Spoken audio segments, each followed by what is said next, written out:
Subhanallah. Kun yaalii lubbuu galaafannaa yookiin yaalii ajjeechaatti jedhama. Obboleessa keenya Abdii Raggaasaa irratti yaaliin akka malee taasifame.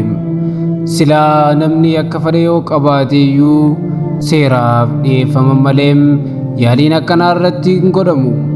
Yaadaan wal dhabuun qoccolloon miidiyaarraa waanuma jiraati. Eeyyeen yaadaan wal dhabuun tarii ammoo namni jechaan illee wal darbatuun inuma jira. Qaamaan garuu akkanatti gochaa hin taane wal irratti raawwatuun biyya keenya keessatti aadeeffatamaa dhufe. Yaaliin lubbuu balleessuudha waan biraati. Abdii Raggaasaa jecha hamaa daangaa darbe kan namaan jedhes waan qabu.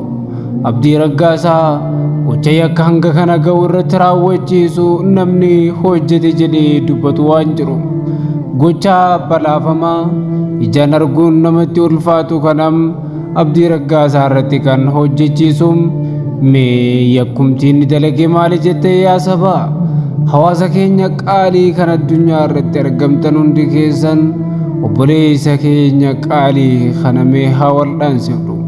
Har'a akka inni keessa jiru kana yoo laaltu garaatu si badam, mataatu si dhukkubam. Nama gocha hamaan kun irra raawwatame kanam gaafa ijaan laaltee argitu namoota gochaa kana irratti raawwate biyyi kun seeratti dhiheessee hin gaafatu taanaan namoonni gochaa kana irratti raawwate kun qabamee hin to'atamu taanaan muslimni tuffatame jechuudha. Hagam takka islaamummaan badii akka ta'e kanarraa hubachuu dandeessa. Gareen waan kana irratti raawwatee fi kan yaalii har'a irratti taasifame kanaaf jecha gammaddee garaan isaaniidha qabbanaa'uu dhugumatti gara jabina hamaadha qabu jechuudha. Osuma inni badii qabaatee mana murtiitti himattee seeraan gaafachiisuudha malee yakka gara jabinaa akkasii raawwachuuf eenyullee mirgas ta'e aangoo sitti hin qabu. Namoota haasawaa fi yaadota Abdii tokko irratti waliif hin galle keessaa nama tokkoon ture. Garuu guyyaa tokkollee hamaan akka isa argatu miidhama yaadeef hin beeku. Hanga yaadaan wal dhabullee gaafa roorroo akkasii immoo Abdii Raggaasaa cinaan jira. Warri miidhamuu isaatti gammadaa jirtus akka waan asiidii itti naqame sana bittee ergiteetti si lakkoofna.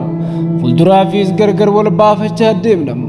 Obboleessa koo Abdii Rabbi si haa fayyisu. Hireen carraan kun si mudate jennee yaadne. Dhugumatti yaa Abdii Rabbiin jireenya kee keessatti lubbuu kee kana si baraaree warra gochaa kana sirra raawwate guyyaan itti seeraaf dhiyeessinu fagoodhaa miti. Galatoomaa.